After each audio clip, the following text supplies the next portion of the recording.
I don't need it on a playlist. It's everywhere. That's not the unofficial anthem of Christmas. Like, come on, man. Oh, but it is, Jake. All I want for Christmas is you. Where is this you? Yeah, is it the dog? Is it Santa? Is it the wholesome pole dancing tree that she's dancing on? What is you? You know, that's a good question. Where's he at?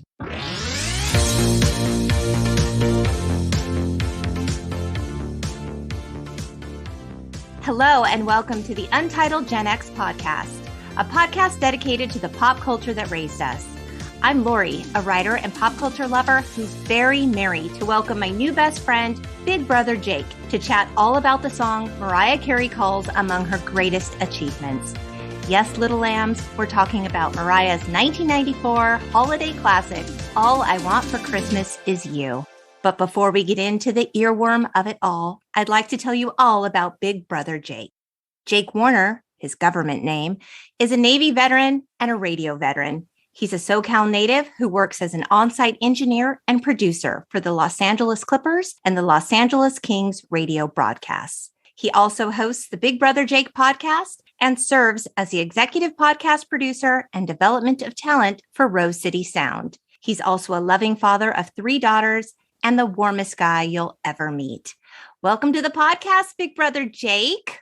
Wow, that intro. I sound more important than I really am, I guess. That was beautiful. Thank you. Thanks for having me on.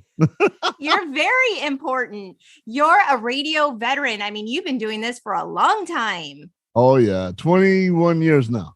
Wow. Yeah. 21 years.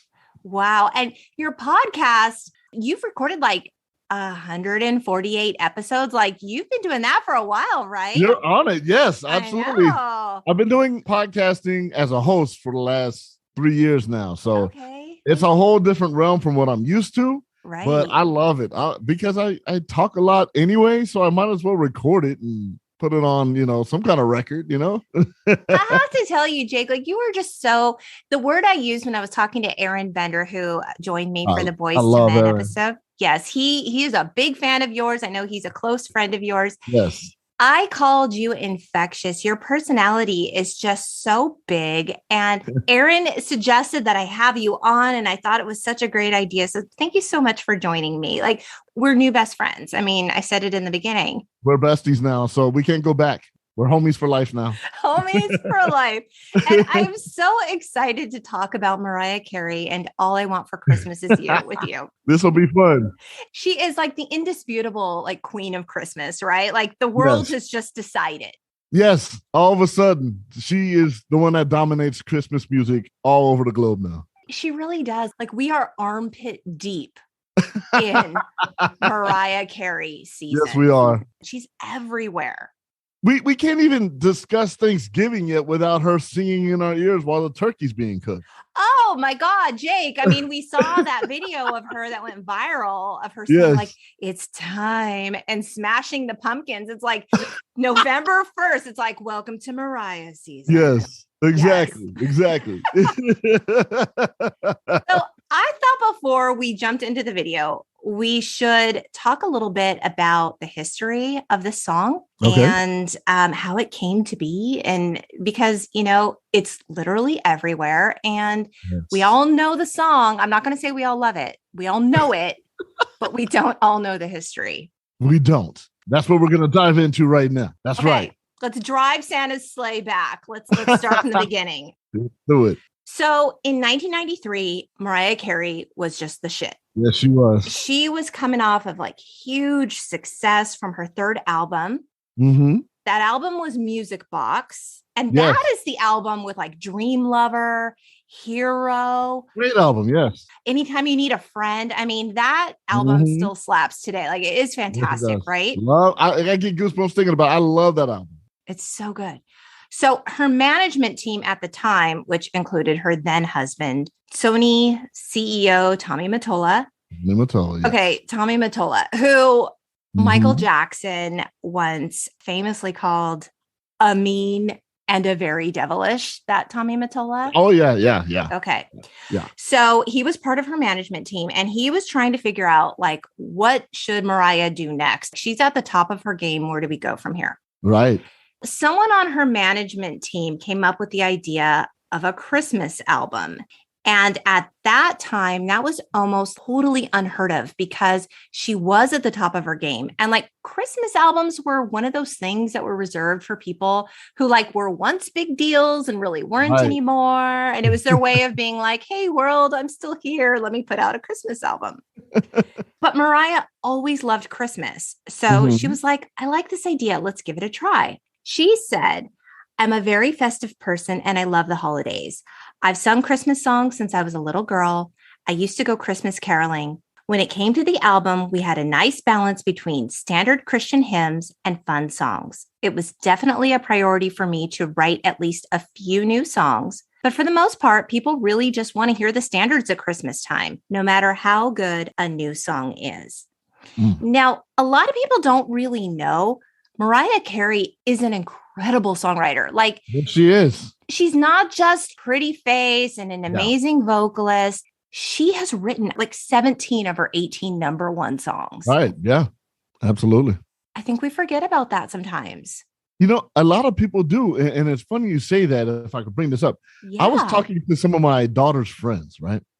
And I was playing something from Music Box. I forget what song. It might have been Anytime You Need a Friend. Okay. And I was bumping it at ignorant levels. and they were like, who is this? I said, it's Mariah Carey. Oh, the Christmas song lady? I'm like, no. Oh, hell no. I was pissed. I almost kicked the kid out of my house. I'm like, no. She's done way more than that. That's just a smidge of what she's done. Okay. So I had to school these youngsters on how great she is. Better educate. Yes. Right. And all of a sudden she's like, oh, wow. So she did that song and Fantasy and all. That's her? I'm like, yes, that's the same one. So I told my daughter, you can't be friends with her anymore. So yeah, that's that misnomer that a lot of people, they don't think she writes her own music and they don't realize how talented she is outside of that one song. You know, over the years, I just think because she's just such a big personality and she's known for being, you know, kind of a diva, that I think that's all they think Mariah is. Like, she's just a diva performer that performs songs that other people write. Yeah, and that's far from it. She's very involved in the whole process.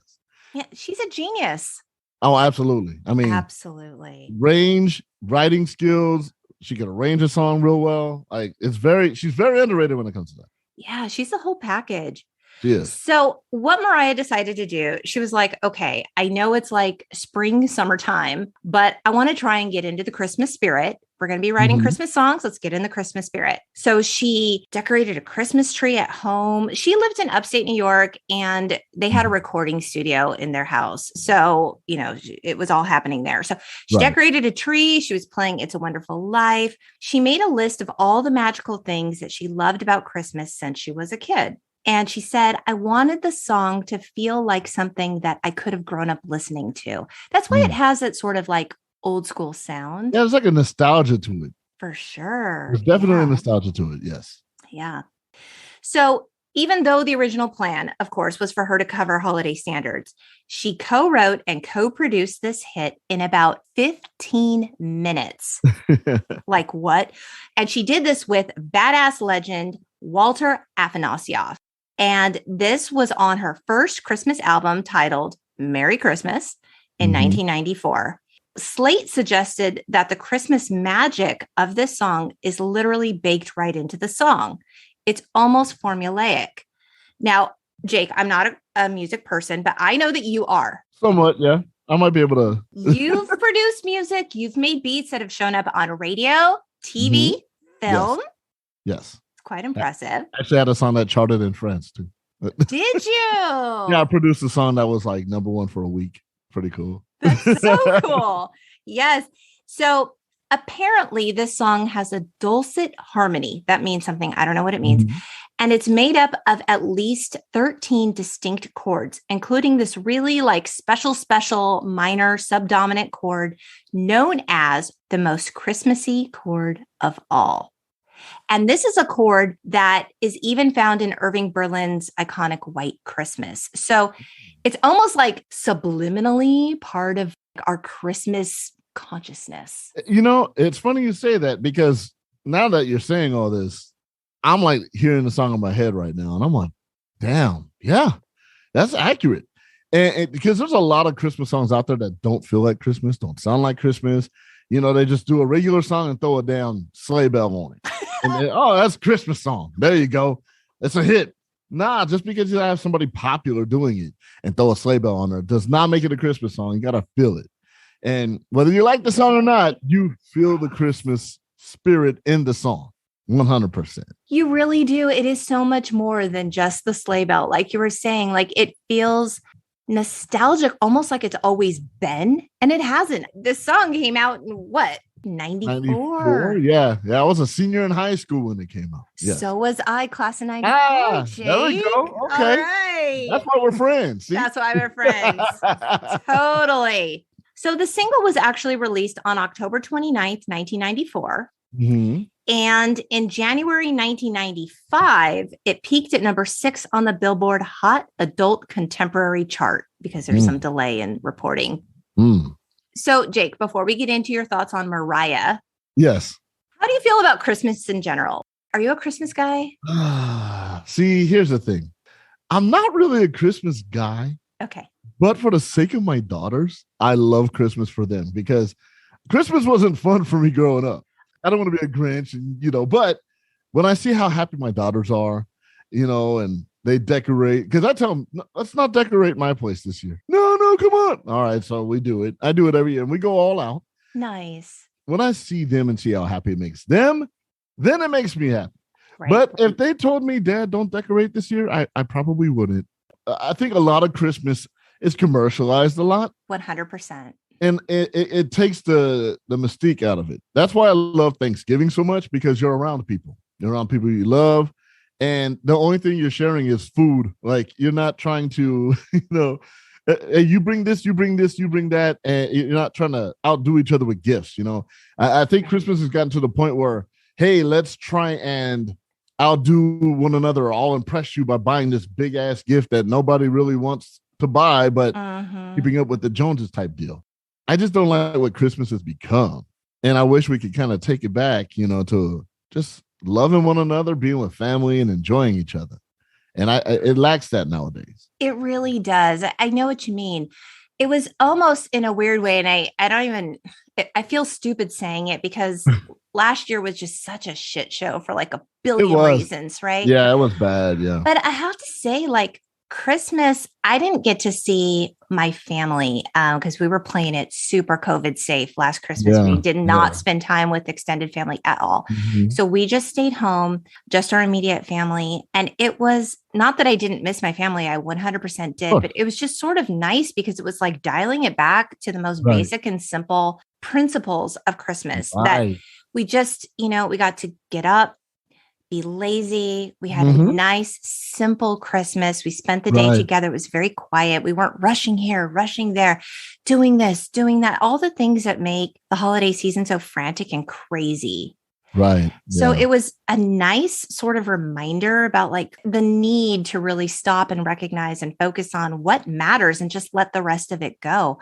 But it's hard, It's really hard. I feel the need to see everybody before Christmas and give to everyone. And it's expensive. It's stressful. The stores are terrible. Like, that's the other thing. Like, everyone's stressing to get somebody the hot toy or the television that they've been wanting. Instead of, hey, I want your time. I want to be with you. I want to hang out with you. And I've always been that way. Like, to me, the most valuable currency for anything is time. You can get money back. You can get material items back. You can't get time back. And when somebody is gracious enough to give you a piece of their time, to me, that's the best gift I can get from anybody, whether it's my best friends, my kids, whoever it is. I feel that time is the most valuable commodity we have. So I feel that Christmas lacks that. And with COVID and everything that's happened in the past couple of years now, that what you were discussing about how you had your immediate family around you and you're spending time together, to me, that's Christmas. That's what I love about Christmas. Right. And I want more of that. I like, in an ideal world, I hit the lottery, I'd just fly in, all my family, all my friends. We're on this big ass house and we're just laughing, playing music, playing cards, dominoes, whatever you want to do, and just enjoying each other's company. It doesn't matter who got a gift or who didn't. But knowing me, I like to be generous sometimes, and a lot actually. And I would like, hey, all your stuff is in this hidden room. Go get it. Your name's on it. Free for all. I love it. Right. But like, I don't like. I would rather give. I don't need gifts because I could afford anything I ever wanted. Mm-hmm. I don't need somebody to get it for me. But Christmas has become that whole thing where it's commercialized. It's just being together is what it's about. Yeah, it feels super gross to me. And that was what I said to my husband last year. I'm like, this is the first year, as much as I missed people, this is the first year where Christmas doesn't feel gross to me. Yeah. Right. Yeah. I felt the same way because I got to spend time with my girls and we weren't worried about gifts. And I see their little heart stressing out over me. Like, Dad, what do we get you? Like, what do you want? I want you happy. That's all I want. And I want your time. Yeah. I want your time. Spend time together, eat good food, laugh, watch movies, cuddle up on the couch in blankets. And it's hard to do that in LA, California, but we try. It's like 100 degrees here right now. We're in Southern California, you guys. It's like so hot. It's like I have my AC on. Oh, it's rough. I know. It's ridiculous, man. But yeah, that's what I just love that part of it. Yeah. Okay. So even though Christmas isn't really like your jam, what was the best Christmas gift you ever got? Oh man. Okay. This is a funny story. So for Christmas, what I wanted from my mom, I wanted like back in the 90s where we grew up, the most popular thing, especially in my neighborhood, was those big sports parkas, they had like the team name on the back, the big hoodies, the big ones. Yeah. And I wanted a Laker one, like bad, really bad. So I asked my mom, I'm like, Mom, can I please get a Laker parka? Like, that's what I want. And she's like, I'll do my best, but I don't know if I could afford it because we were broke growing up. Like, we were lucky to get 1 or 2 gifts each. And that was fine, because we spent time together and we ate food and it was like good food. Food is love, man. Food is love. I'm in love just looking at me. So she tried, but she couldn't afford it. She was a hairdresser, single mom. Okay. But she bought me this double deck tape recorder, like a boombox with double deck on it. And at first I was like, I didn't want to be ungrateful because I knew my mom worked her ass off to get it. I was like, oh, thanks, Mom. And I'm like, okay, I'll make it work. And then I learned how to make beats off of that double deck tape recorder, which was unheard of because I couldn't afford a beat machine. So that was like my favorite gift. And I kept that thing all the way through the military till I got married. And it finally just died on me.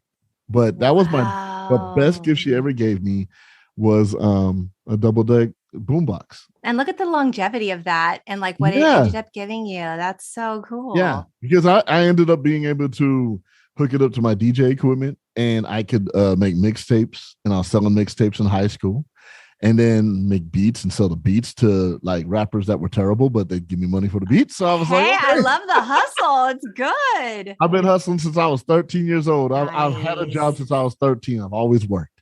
And so that gift was so amazing. And my mom was like, you really liked it? I was like, Mom, first I didn't. I'm not going to lie.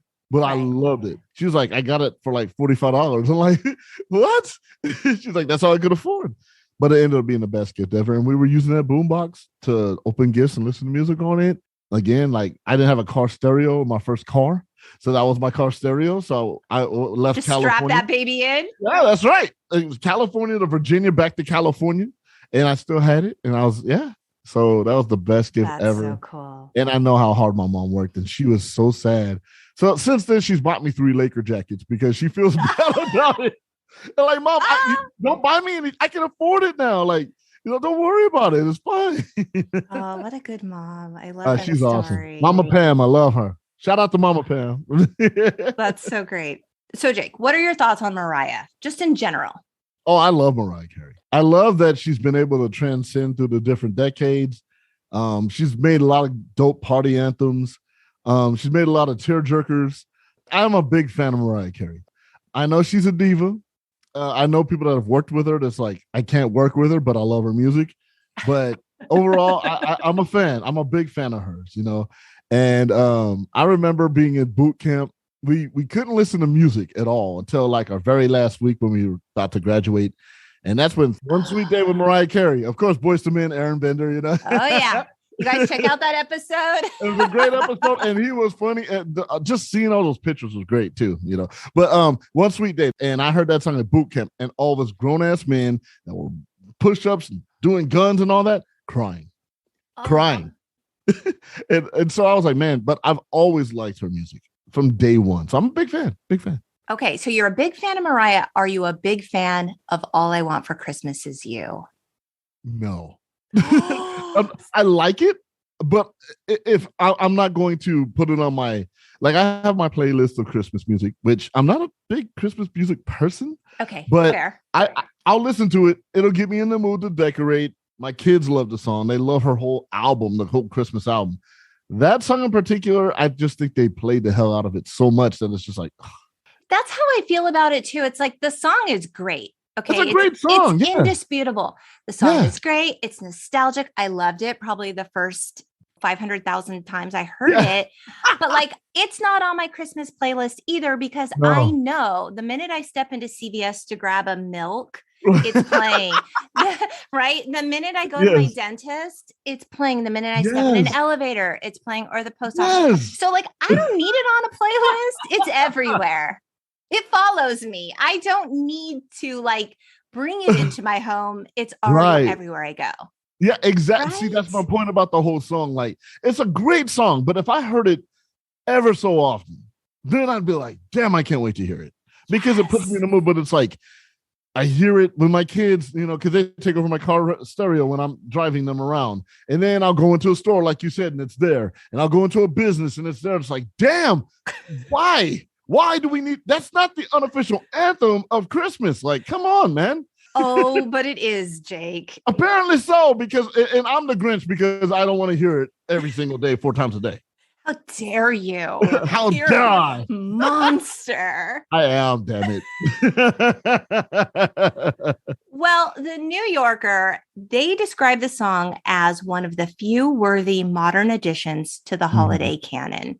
And you know what? I agree because I do. Yeah. Now it's very popular for singers of all levels of current popularity to be putting out Christmas albums. So we really are inundated with them. I mean, I will say, have you heard Mary J. Blige's Christmas album? It is fantastic. It's fire, man. I love Mary J. Blige. It is so good.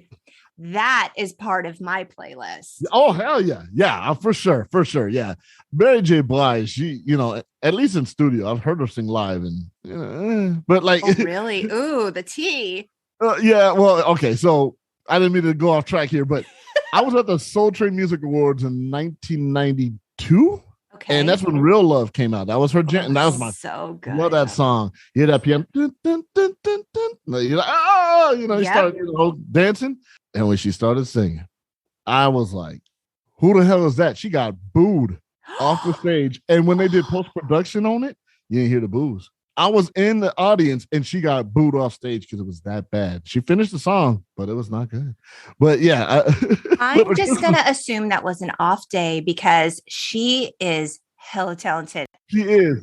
You know, it was hard for me to sit through that. But I think the reason was she was dating Casey from Jodeci at the time and they were going through a lot. So I think that might have had to do with it. And they were both at the venue that day. So they probably had an argument or something. That's what it is. We've decided. Yeah, at least in my head, that's what happened, and I'll forgive her for it. Yeah, we all have off days sometimes. We do. It just happens. So. Didn't mean to go off track with you. No, it's a great story. I love it. Yes. Are you ready to talk about the video? Yeah. Oh, yeah. I'm ready. You might not know this. I actually didn't. There are actually 2 music videos for this song. Really? Yeah, and they were both directed by Mariah. No way. I only know the one where she's frolicking in the snow. In the snow. Okay, so that's what we're going to talk about. Jewels on me. Okay. Yeah. Okay, that's what we're going to talk about because that's like the primary like video, right? That's the one we all know. Yeah. So there's another video and it was shot in black and white and it features Mariah done up in this like whole 1960s look. Yeah, she's wearing like go-go boots and she's performing on stage and there's background singers and dancers. Wow. Okay. I will link to this in the show notes so you guys can check it out. Yeah. Obviously, it's the same song. It was filmed at around the same time. So it's a young Mariah. it's a fun watch, but we're going to talk about the home video. Yeah. Yes. Okay. As of this recording with you, Jake, the video has been viewed over 699 million times. Jesus. I'm surprised it hasn't hit 1 billion. I'm surprised too. Yeah. Yeah. Like the song is fucking everywhere. Like I'm just surprised that the music video hasn't broke the internet, but it hasn't. No. Very shocking. The video, it's like splices of home movie footage, right? Yeah. It's images of Christmas trees and nutcrackers. It's Mariah playing in the snow. Mariah is waving at the camera many, many times. Yeah. Yes. She blows a lot of kisses to the camera. A lot. I thought they were towards me, but my ego got crushed. But yeah, whatever. I'll get over it. A lot of Mariah playing in the snow and falling in the snow. There's a lot of falling work happening. Yes. We see her at one point cozy inside of a rustic cabin holding a white rabbit. Like, was that a gift? Who was that from? Right. Yeah. She's playing in the snow in this red snowsuit, and she's wearing a beanie and her hair's in braids. It's all very cute. Then she's in the snow wearing like an off-the-shoulder velvet Santa dress. Yeah, where it's like 10 degrees in upstate New York. Yeah. Yes. I'm like, what are you doing? So there is a Santa in this video. I've seen the Santa, yes. Okay. Did you know the Santa is Tommy Mottola? No way. It is. Damn, you're dropping jewels on me today. Had no idea. No wonder she's all cozy to him, because I know he was protective of her. Right. Like he was like, there will be no other Santa other than me. Yeah. He used to sit in studio sessions when she was with other artists and would watch, like, just make sure nothing happened. Oh, no pressure or anything. Allegedly. Yeah. I gotta throw that out there because I don't have the money to be getting, sued by him. But I did not know that. No wonder she's all cozy, because I've seen the video a million times. Like, damn, she's really like up on Santa like that. Yeah, she is up on Santa like that. And at one point, she's like basically pole dancing on some trees. Some like Christmas trees outside. Yes. What if that was his idea, I mean, it was wholesome pole dancing, but it was pole dancing nevertheless, yes. Wholesome pole dancing. Yes. I've never thought in my 45 years of life I've ever heard that term. And I know people that have been to those kinds of places. I don't know. I've Not heard. you, Brother Jake. Even as a sailor, come on now. But wholesome pole dancing. That's great. I want to use that as part of my vernacular now, man. Hashtag wholesome pole dancing. That's amazing. I love it. Tonight, can we go have go view some wholesome pole dancing? You in? You want to go? I'll drive. There you go. While you're pumping Mariah's "All I Want for Christmas Is You." Yes, you got it. I love it. Okay, so there's some dogs in the video. They're dressed in sweaters. I love a dog in a sweater. Yeah, of course, it's cute. It's so cute. And one of those dogs, I don't know which one, was Mariah's dog named Jack. Jack. Thank you, Jack, for participating in the video. It's amazing. Thank you for your smart sweater work. Yes. Right.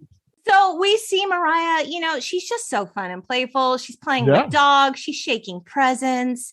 She's tossing wrapping paper at the camera. Yes. She's trying on a silk robe. Like this is a gift that she got.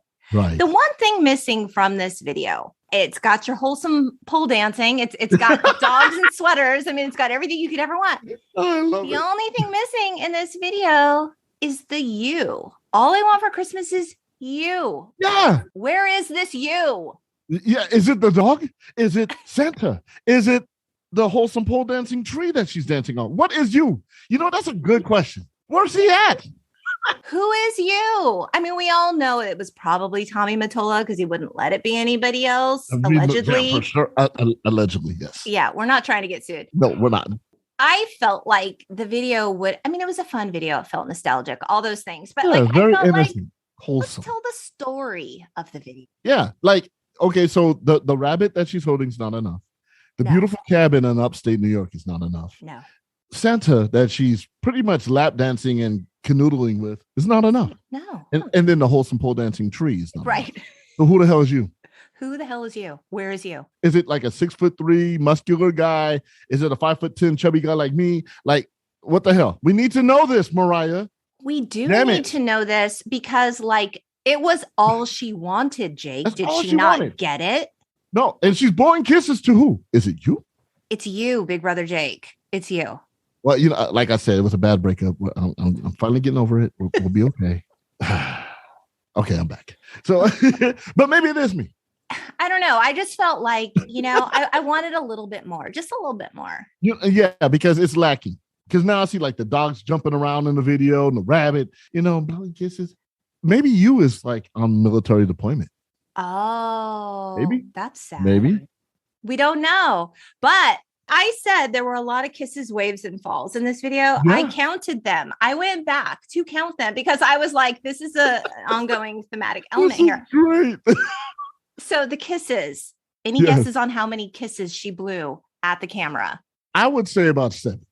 There were 6. You were very close. Oh, damn, almost got it. Okay. How many times did she wave to the camera? 5. 8. Damn it. It was a lot of waving. Yeah, who are you waving to? To you, Big Brother Jake. Oh, that's right. Oh, that's right. Let me get over it. How many falls in the snow? 6.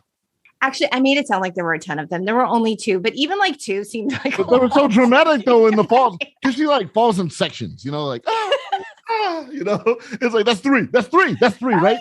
That's 1.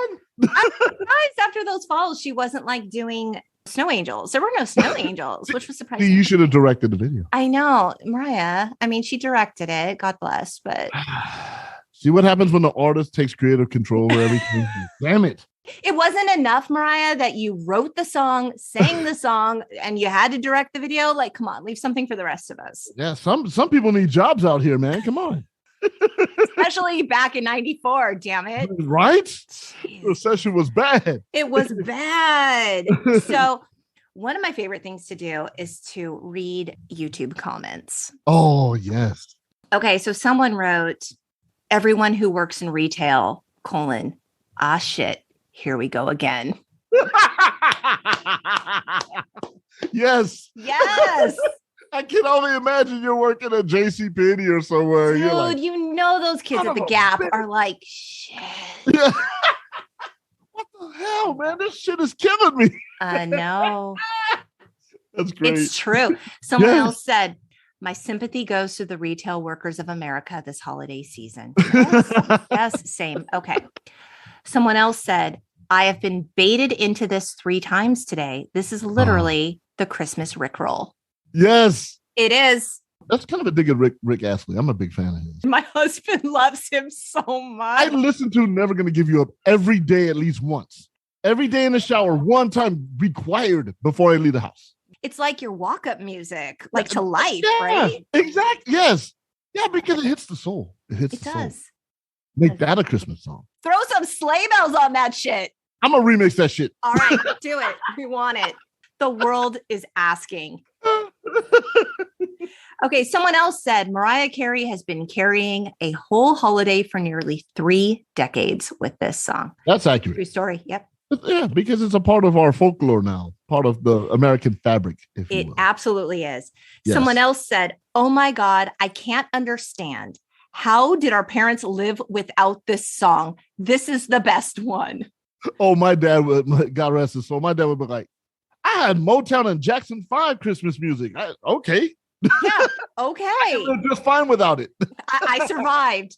Yeah, he survived. My mom, same thing. She likes the song, but it's like, yeah, throw in some like Nat King Cole or something. Like that's a great album too. Oh, the Jackson 5 Christmas album is amazing. The Motown compilation Christmas album is amazing. And, if we could sidebar for a minute, my favorite Christmas song. Yeah. I don't know if you're going to ask that later. Tell me. This Christmas by Donny Hathaway. Every time he gets me. Every time. Johnny Hathaway. Oh. The songs for you. He's so that amazing. Song makes you just, That's what this Christmas does to me because that's nostalgic, So someone else said, this was my favorite. Oh, this is going to be good. She's laughing already. Someone said, imagine going outside for Christmas and hearing your own song every single time. Okay, if I was Mariah and I don't think Mariah is stepping into 99-cent store or whatever. I don't think she's hearing her song maybe as much as the rest of us are because she's not running her own errands, right? But imagine if she would be like, cha-ching. Right? Every single time. Yeah.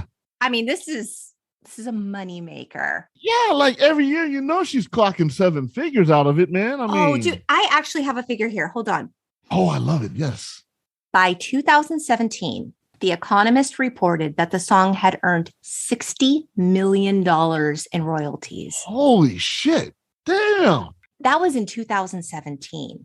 The song hadn't even hit number 1 on the Billboard yet. It didn't do that until 2019. So imagine, like that was 2017. It had hit 60 million. I don't even want to know what it is now. Oh, she got to be over 100 million on that song alone. Shoot. Alone. Damn, that's crazy. Damn, I need to start writing songs again, man. You need to write like the new Christmas standard. Yes. I'm ready. The song was released in 94. In 2003, like 9 years later, it was featured in the film Love Actually. That's right. Yep.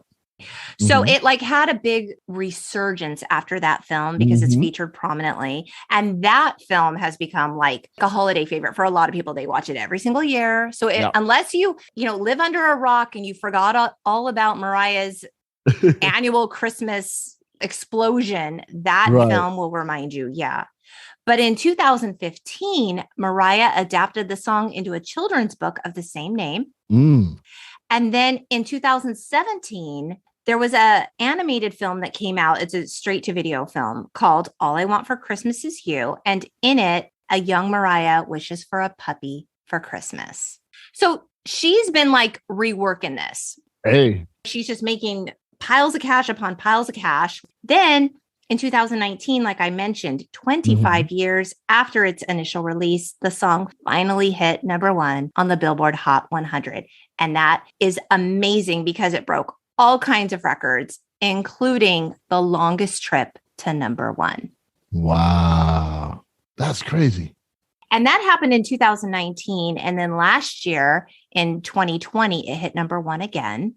Yeah, people stuck inside. They wanted to feel like they were at the store again. Yeah. Ordering on Amazon and bumping All I Want for Christmas Is You. You're right. They're on Amazon clicking their shopping cart. And they're like, damn, I wish I was in a Gap. Damn, I wish I was in a Forever 21. Right. I wish I was in a Foot Locker right now. That is hilarious. I suspect it'll hit number 1 again this year, especially because Mariah is really big on like leaning into the Mariah season of it all. Oh yeah, she's playing it up. She knows what she's doing. In fact, Mariah just teamed up with McDonald's. Really? Yes, for a famous orders collaboration where beginning December 13th through Christmas Eve, if you make a $1 purchase at McDonald's, you will nab a freebie, a different freebie every day based on Mariah's favorites off the McDonald's menu. Wow. Okay. So get you to a McDonald's. I love McDonald's. I'm a huge fan. I do too. Everybody, it's so good, Jake. Yeah, everybody talks shit on McDonald's, and I know it's not good for you, but damn, it's fucking good, man. It's so good. It's so good. Like, get that quarter pounder. Oh, I'm hungry now. It's so good. And Mariah's favorite on the menu. Any guesses? What's Mariah's favorite menu item at McDonald's? Chicken McNuggets, maybe? No. Fries? No. What is it? It's a stupid cheeseburger. She's wrong. What? That's nobody's favorite. It's a lot of spongy bread. Yeah, you get the cheeseburger when you have change in your ashtray or whatever in your car. Like, I'm hungry, but I don't want to spend a lot of money. I just need a snack. I have enough for a cheeseburger and a soda. That's like $3. All right. That's when you eat a cheeseburger. Yeah. You're not like planning your night around a cheeseburger from McDonald's. Come on. Where's your Big Mac? Where's your quarter pounder? Like, let's eat something of substance, Mariah. Yes. Yeah. So in 2019, she reissued a deluxe 25th anniversary edition of this album. And it included 2 new music videos for this song. So now I think there are like a total of 4. Yeah, there's like 4 music videos for this song. The first one was enough. It really was enough. Yeah, like what else do we need to see? We need to see Mariah with her you. I don't need to see Mariah in like a sexy velvet number singing this song. I know what Mariah looks like. I know she's a gorgeous woman. She is. With an incredible voice. Right. Show me a Hallmark love story. That's what I want in my music video. I want Mariah's happily ever after. Yes, her marketing team is missing out. And Lori, you should be part of like head of marketing and head of like creativity for her team and find the damn you that she's been looking for 25 years, because we all want to know. It wasn't Nick Cannon. It wasn't Tommy Mottola. It wasn't Derek Jeter. Who the hell is the you? Because she doesn't have the you. She's still singing about it. You're onto something. I think I am. Thank you for that vote of confidence, Big Brother Jake. I will ride for you. I will campaign for you to get that job because you know what you're talking about. Maybe she wants you because she wants you to help advance her career even more. Maybe it's you, Lori. I figured it out. I've been wondering what to do, like next professional steps. Maybe this is the answer. Yeah, you might want to like reconsider some things in your life. You know? And you know what? Maybe if I had like a hot second away from this song without it playing in my head, I could actually figure some shit out. Yeah, you have to do it in the summertime because that's when you're not going to hear it. Yeah, okay. So the legacy and the staying power of this song, like it's totally indisputable. Absolutely. Andrew Mall, the assistant professor of music at Northwestern University, told Time, "It's not a religious song. She talks about Christmas, but no religious beliefs." That's true. Yeah. It's actually a love song. And he said, anyone can inhabit those lyrics. The lover is not named. The lover is not gendered. So anyone can put themselves in that position as needing someone to love at the holidays. It's a secular love song, not a religious Christmas carol. And I think that really sums it up. You know what? Yeah. It is vague enough that it can be something that just belongs to everyone. Absolutely. It's not exclusive. But the thing is, like, you can listen to it in a church. You can listen to it at a backyard boogie, and no one gets offended. The only thing that's offensive about it is it's played too damn much. Other than that, you can bump that track anywhere. Now I think about it, anyone can listen to it. Man, what's his name again? The professor? He's smart. Andrew Mall, assistant professor at Northwestern University. Get that man an honorary doctorate because he broke it down better than anywhere else I've ever heard in my life. Mm-hmm.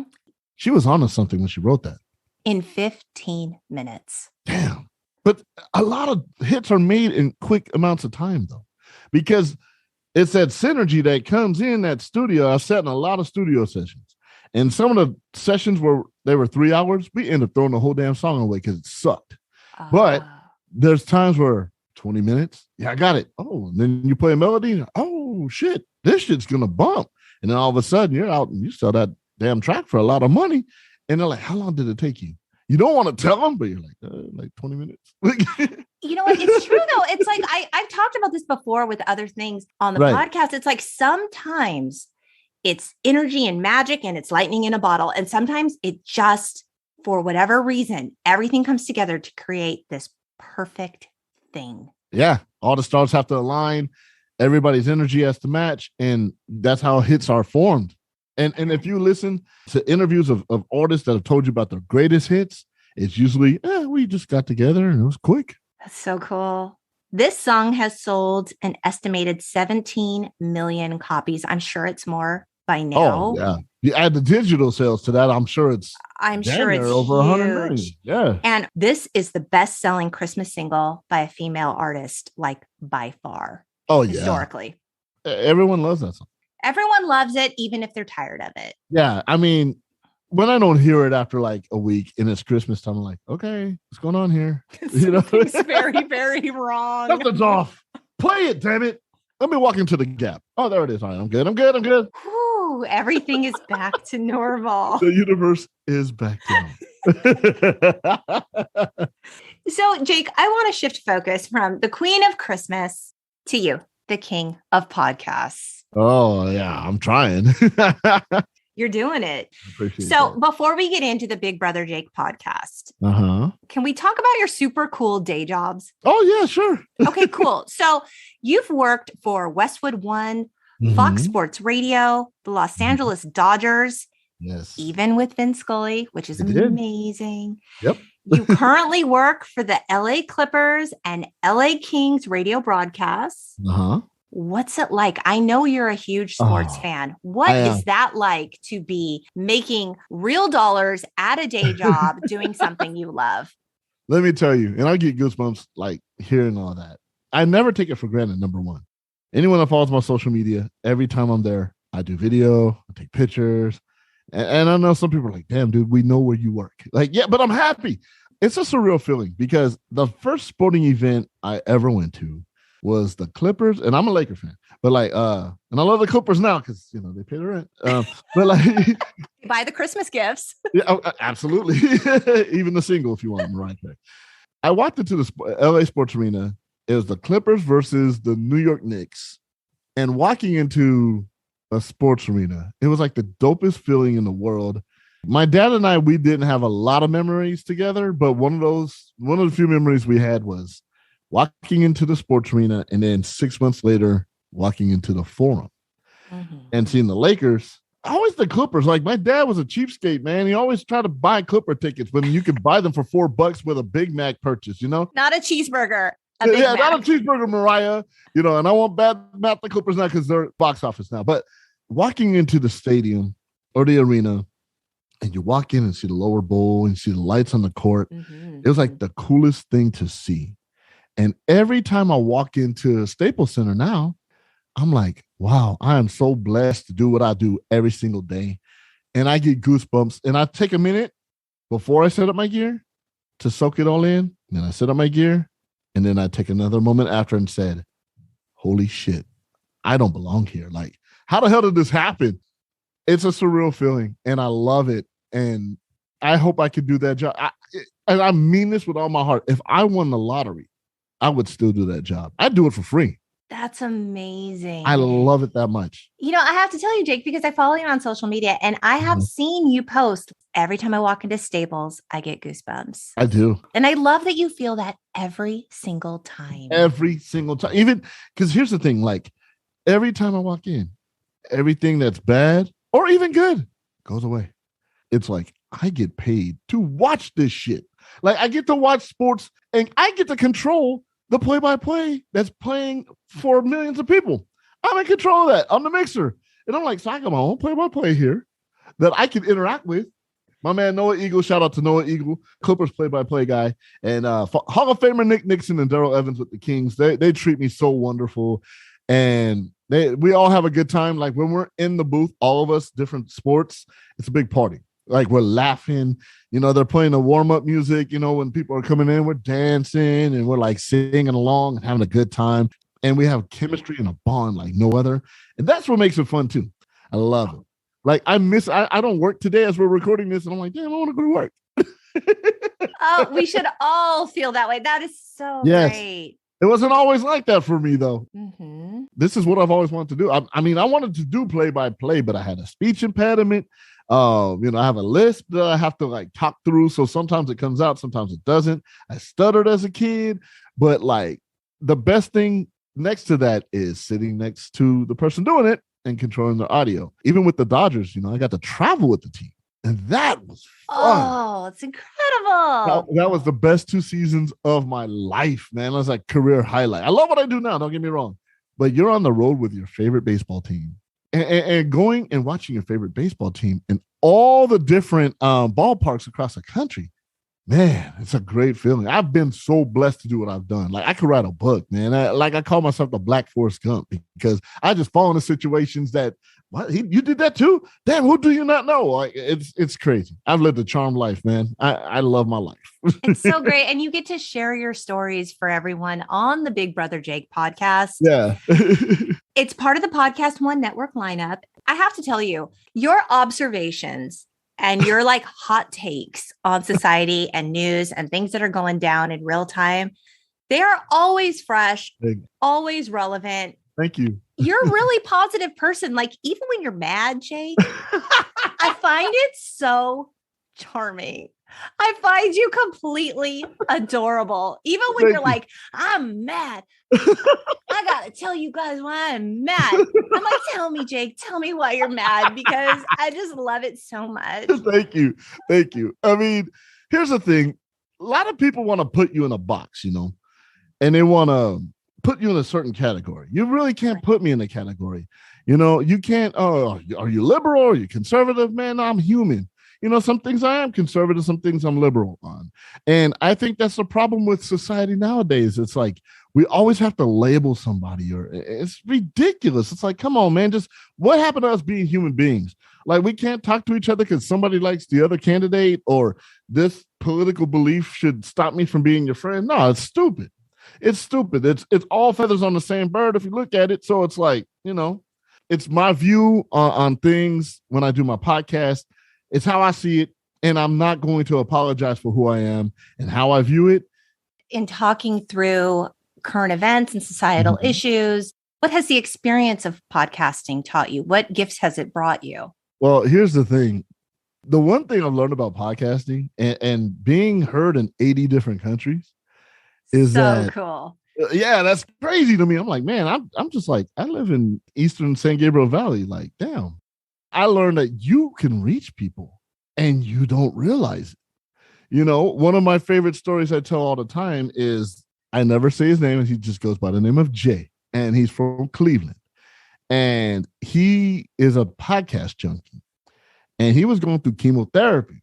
And he was like, I want to see this logo, Big Brother Jake. You know, okay, I'll try it out. And he heard me, and he's like, man, I listened to every episode during chemo. It got me through chemo. I'm like, really? Like, you hear stories like that, or, you know, because I'm a single dad, it's like you're relatable to people. Like, my biggest audience is women, which is crazy to me because, like, I'm not trying to cater to women on my show, but you just got the thing, Jake. Well, what are they? You know, I'm busy a lot, probably. That's why. But that's the thing. Like, podcasting taught me you have a reach, and like I've always been like this. I'm not different for the podcast. You know, I'm this amped up. I'm this hyper. I'm this fun to be around. I'm the life of the party. I like the whole court. I'm that way. I just translate that with a microphone in front of me, right. And I learned that people can relate, and everyone won't like you, and I like that everyone doesn't like me. Some people I get on the damn nerves, and I love it. Those are the ones I cater to. You know what? Those are the ones that are hitting subscribe and listening to every episode. Absolutely. Yeah. It's like, oh, you're mad? Let me buy you a cape. Now you're super mad. Okay. Kiss my ass. Like, you know, I'm unapologetic about anything I discuss. But that's the thing that podcasting taught me, that you have a reach and people listen to you and people remember things. They'll say, you said this, and that. I'm like, when? When did I say that? Episode 109. Like, oh, yeah, you're right. I did. I guess. Yeah. You're like, shit, I'm up to 150 now. I don't remember 109 and I don't remember 23. Like, I forget it after I do it. I'm done. And it's like people bring it up and they're like, yeah, man, I was sitting with my friends at the barbershop and we were listening and laughing. Like, really? Why? Do something else with your time. Like, you know, I appreciate the listen, but dude, don't debate what I'm talking about with a group of people. Why, man? Go get some girls or something. Like, like, well, and I think this is the thing people don't really understand about podcasting. And before I started this podcast, because I've only been doing this for about a year, I consumed a ridiculous amount of podcasts. It's like, it was always going on in my ear, no matter what I was doing. I was listening to a podcast. And, you know, you started this in 2018. You are not the same person now that you were in 2018. And so when people are saying like, oh, well, you said this and you're like, I'm a different person. I've lived some life. A lot of shit has gone down. Oh, hell yeah. I'm ever changing in how I feel about things. I'm growing and evolving. Yeah. And if you're not, you're going to be stagnant. And what are you going to learn in life? You know, When I started my podcast, I was in an unhappy marriage and I wasn't fully myself the first 50 episodes, maybe. Okay. Wasn't myself, you know, because I mean, I would talk about politics and or any topic that was a hot button topic. I was never afraid to tackle that. But I'm like, I'm happily married with my kids, but I'm going to talk about this because I'm crazy, man. I'm loud. And then it's like, you know what? Nah, man, I'm still not being authentic to myself. And so I evolved. And I talked through a lot of my pain with my divorce. It's still going on. Like, it's been 2 years, you know, so it's something I can talk about and not hurt anymore. And people like that. Cause like I had one episode where I just bared my soul and I cried. And I was like, I'll put it out. Fuck it. I don't care. And I got the biggest response. And people are like, man, I'm going through that too. Oh my God, man, you touched me on that. And it's like, that's what podcasting is so dope. You meet people and you connect with people and you learn. That's the coolest part. And it takes you places. Oh yeah. Yeah. Speaking of taking you places, what's next for you? Ooh, here's the thing. I'm going to dive more into the video aspect because I know the way things are going now, people need visuals. People aren't patient enough just to hear your voice. They want to see you. Well, shit. This is a drag, right? I hate that. Like, can I be in my home studio and not be seen? Like, who wants to see me? Now I gotta lose weight and put on I feel like I have to brush my hair. Like, right. What, really? Let me wear a t-shirt, my hat, and just be here. Like, I want to get all. Yeah, but I mean, if the checks are clearing, then yeah, all right. How y'all want me to dress? Suit and tie, bow tie, got you. But the thing is, I want to be in the top 100. I want to be where Joe Rogan is. I want to be where Mike Tyson is and all these, Adam Carolla, one of my, network mates over there at Podcast One. I want to be up there with them. That's the goal to where it's like, damn, you do a podcast every day? Yeah. Yeah. And we have fun. We get sponsors. We're living good. We're eating good. And people know who the hell we are. And we're doing live remotes out all over the country. That's the goal, to be seen. But I also want to continue to be that escape for everybody else because, there's so many podcasts are dedicated to politics or sports. I've done sports my whole radio career. If I did just a sports-driven podcast, I'd go fucking nuts. I would be so this is some bullshit. I don't want to talk about X's and O's. I want to talk about why gas prices are high. Or how come Will Smith keeps putting himself out there looking stupid? Those are the things I want to talk about. That's what everybody else is talking about. I want to talk about that with everyone else. I don't want to talk about LeBron James is injured and when the Lakers aren't playing, they're 1-7 with. I don't care. Nobody wants to hear that. Everyone expects that from me. And then when they tune into my podcast, they're like, oh, damn, you talked about, being a dad, and your girl's having her first period and stuff because that's real life.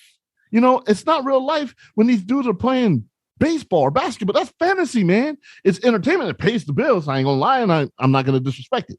But that's not what people really want to talk about. Let's talk about, damn, what do I have to make for? I gotta cook dinner. I want to eat out, man. I want a quarter pounder with cheese. Yes, I don't want to make food for the family. What's my Mariah freebie today? Right. Exactly. So those are the things that, I want to continue to do and build that kind of brand and have a platform to where I just want to be me and show the world that a kid that grew up poor from San Bernardino, California can bum rush the podcast world and be entertaining, educate a little bit, and I can learn something.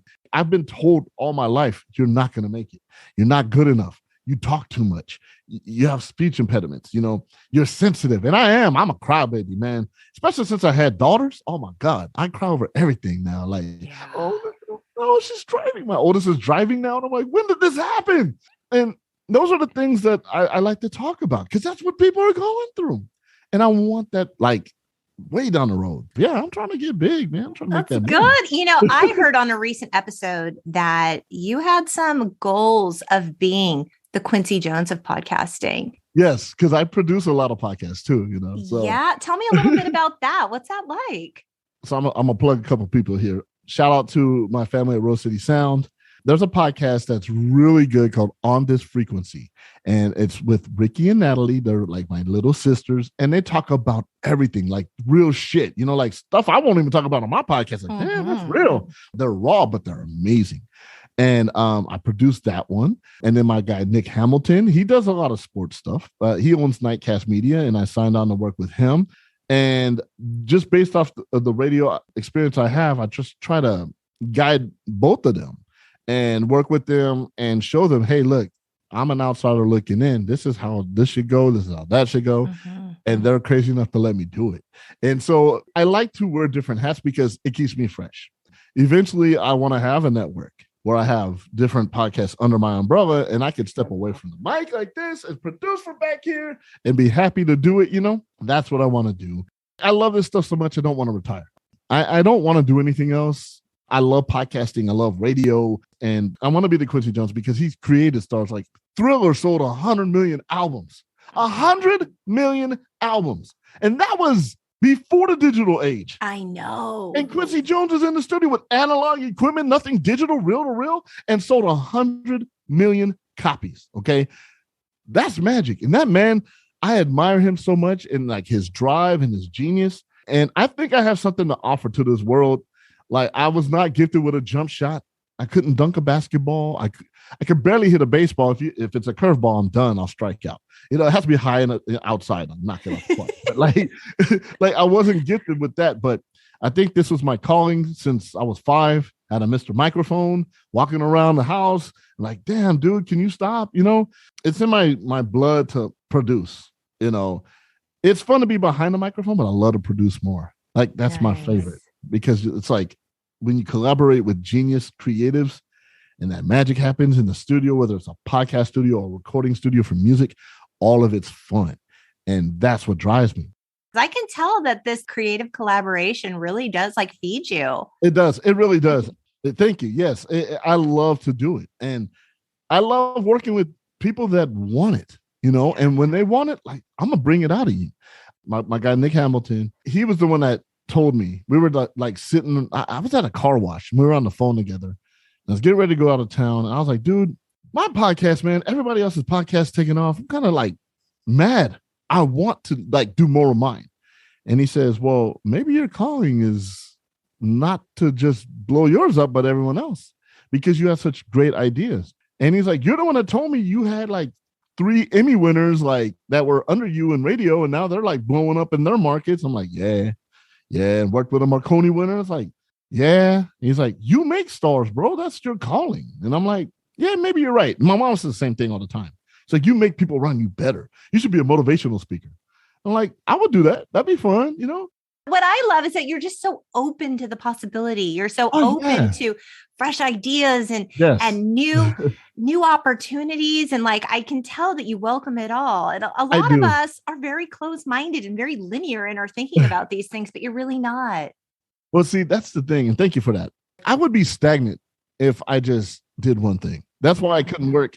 I quit radio full-time for 4 years and worked at my alma mater, University of Laverne, because I went back and got my degree at 35, and I graduated in 2.5 years. Love it. I was taking 25 units a semester until I finished, and working full-time, 60 hours a week, and raising 2 girls. I'm still married, but I was doing everything normal and through school on top of it. So that's why when I hear somebody say, oh, I can't, I'm tired. Shut the hell up. Yes, you can. You're lazy. Mm-hmm. That's just me. But if you want it bad enough, you'll do it. And so I want to learn more, because my way is not always going to be the right way. If I learn a different way how to do something or learn something new, it could enhance my skill set, and I could go on to do something even greater. And that's why that all goes back to wanting to learn all the time. I'm nowhere where I want to be, but I'm very happy where I'm at. Well, you can't ask for more than that. Absolutely. I'm living a dream life right now. All that's missing is the mansion and a pool and a truck. All Jake wants for Christmas is a mansion, a pool, and a truck. That's it. Santa. Damn it, Santa. Santa or Mariah?